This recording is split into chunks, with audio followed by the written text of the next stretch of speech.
Te disseram que artista e negócios não combinam, que pensar em dinheiro corrompe a arte, que o verdadeiro artista faz por amor. Mentira! Então me explica, por que os maiores artistas da história eram todos empresários? Todos, sem exceção!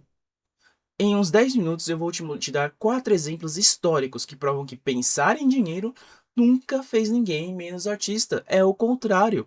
E o que isso muda na sua carreira hoje. Bora! Da Vinci.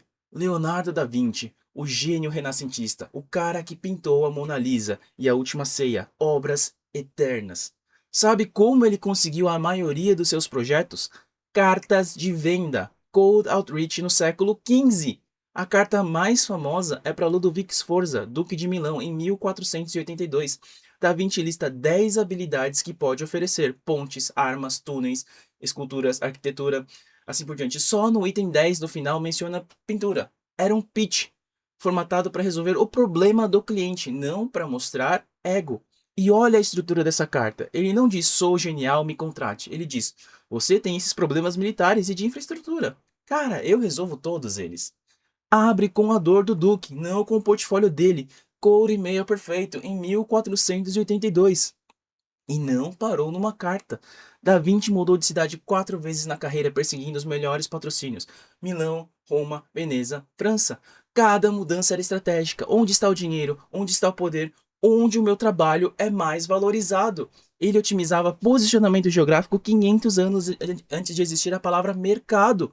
E não esperou ser descoberto. Ele foi atrás, escreveu, apresentou, vendeu, mudou de cidade no século XV, sem internet, sem Instagram, sem Spotify, na raça. E ninguém diz que a arte dele foi corrompida por isso. A Mona Lisa não é menos genial porque Da Vinci sabia se vender. Na verdade, é o contrário. A liberdade de criar a Mona Lisa só existiu porque ele tinha patrono. E só tinha patrono porque sabia vender. Lição: se o maior gênio da história fazia outreach e mudava de cidade por grana, por que postar um vídeo sobre seu processo vai fazer você perder a sua autenticidade? Michelangelo, a Capela Sistina, o Davi, um dos maiores artistas que já existiram. Sabe o que ele fazia nos bastidores? Ele brigava por preço, negociava cada contrato, reclamava quando pagavam atrasado, recusava trabalho que pagava abaixo do que considerava justo. A Capela Sistina foi um projeto de gestão de 4 anos, e com uma equipe de mais de 20 assistentes, um orçamento negociado com o Papa. O Papa. Michelangelo negociava com o fucking Papa e não era submisso. As cartas entre eles mostram que Michelangelo recusou o projeto inicialmente. Disse que era escultor, não era pintor. Não, só aceitou porque os termos melhoraram. E durante a execução, demitiu assistentes que não estavam no nível. Mudou o escopo unilateralmente porque a versão original era simples demais para ele. Ampliou de 12 apóstolos para mais de 300 figuras por conta própria, porque tinha um padrão e tinha um contrato que permitia isso. Nos bastidores financeiros, Michelangelo mandava dinheiro para a família regularmente, investia em imóveis em Florença, tinha propriedades. Morreu rico, não pobre, rico, rico, com patrimônio equivalente a milhões de euros. E tinha um princípio que ele repetia em todas as cartas: quem paga pouco, recebe pouco. Ele literalmente condicionava a qualidade da entrega ao respeito financeiro, não por arrogância, por profissionalismo. Lição: negociar não te faz menos artista, te faz artista que vive e prospera. Michelangelo não pintou o teto da Capela Sistina por amor ao Papa. Pintou porque o contrato era bom. E a obra não é pior por isso, é a obra mais famosa da história. Bach, Johann Sebastian Bach, o pai da música ocidental, cantor, compositor, organista, professor, mas também administrador. Bach gerenciava orçamentos de igrejas, negociava salários com conselhos municipais, trocou de emprego várias vezes buscando melhores condições. Uma vez, ele foi literalmente preso por insistir em sair de um contrato que não o valorizava. Ele preferiu a cadeia a aceitar menos do que merecia e tinha múltiplas fontes de renda: salário como cantor, aulas particulares, composições, encomendas, venda de pinturas, consultoria de órgãos. Ele avaliava instrumentos para igrejas e cobrava por isso. Receita empilhada no século XVIII. E aqui é onde fica interessante para você. Bach não via ensinar como um rebaixamento, ele via como receita estável que permitia compor em paz. As aulas pagavam as contas, a composição construía o legado, uma alimentava a outra. Ele nunca pensou ou ensino ou crio, ele pensou ensino para criar com liberdade. Traduz para hoje. Ou faço conteúdo ou faço música. É a falsa dicotomia. Conteúdo sustenta, música constrói. Bach já tinha resolvido esse dilema há 300 anos atrás. E mais, Bach era obsessivo com qualidade e com produtividade. Compôs mais de 1000 obras documentadas, mais de 1000, enquanto gerenciava orçamento, dava aula, administrava coral, criava 20 filhos. Ele não escolheu entre ser artista e ser organizado, ele fez os dois, porque os dois eram parte do trabalho artístico. Alguém olha para Bach e diz, ele era só um gênio musical, não pensava em dinheiro. Não! Ele pensava em dinheiro o tempo todo e compunha obras imortais ao mesmo tempo. Lição: múltiplas fontes de receita não é invenção de 2026. Bach já fazia ensino, composição, performance, administração, consultoria, receita empilhada desde 1720. Beethoven, o cara que mudou a música para sempre, e que é frequentemente retratado como gênio sofredor, surdo e torturado. O que não te contam?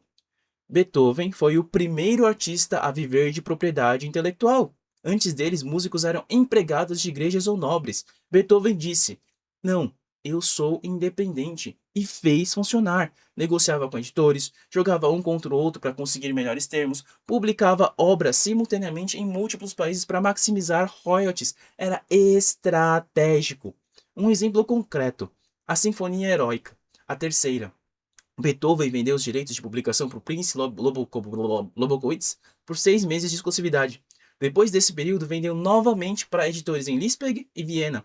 Simultaneamente, maximizou receita na mesma obra, licenciamento com janela de exclusividade em 1804. Outro, ele mantinha uma rede de patronos, não um, vários, que pagavam pensão anual em troca de dedicatórias e premieres exclusivas. Isso é membership, círculo interno.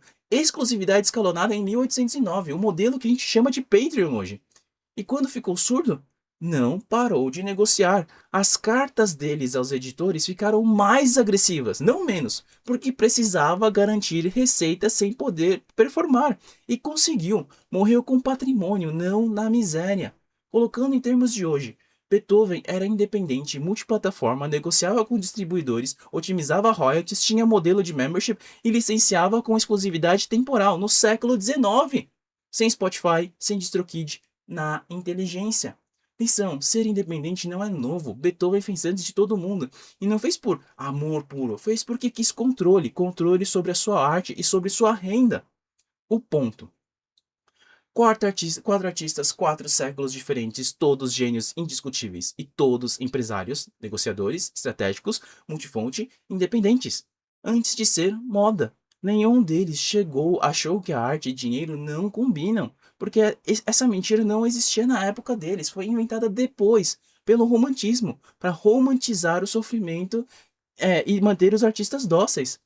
E perceba o padrão, nenhum deles escolheu entre criar e negociar. Eles faziam os dois simultaneamente, com a mesma intensidade, porque entendiam algo que a narrativa romântica apagou. A liberdade financeira é pré-requisito da liberdade criativa. Da Vinci só pintou a Mona Lisa porque tinha patrono que pagava para ele experimentar. Michelangelo só ampliou a Capela Sistina porque o contrato permitia. Bach só compôs mais de 1000 obras porque as aulas pagavam as contas. Beethoven só ousou ser independente porque sabia negociar. Tira o dinheiro e nenhuma dessas obras existiria. Nenhuma. O dinheiro não corrompeu a arte. O dinheiro permitiu a arte. Então, da próxima vez que sentir culpa por cobrar, por pensar em estratégia, por querer entender o negócio, lembre: Da Vinci fazia pitch e mudava de cidade por grana. Michelangelo brigava por preço e investia em imóveis. Bach empilhava a receita e preferiu a cadeia a aceitar menos. Beethoven otimizava royalties e tinha modelo de membership. Se eles podiam pensar em dinheiro e criar obras imortais ao mesmo tempo, você pode postar um vídeo, ler uma métrica e cobrar o que merece. Se você entendeu que artista sempre foi estratégico, o próximo passo é ver por que só qualidade não basta. Assiste, sua arte é boa, o problema é outro. Vai estar no card. Me responde nos comentários. Qual desses 4 artistas mais destruiu sua crença sobre dinheiro e arte? Da Vinci, Michelangelo, Bach ou Beethoven?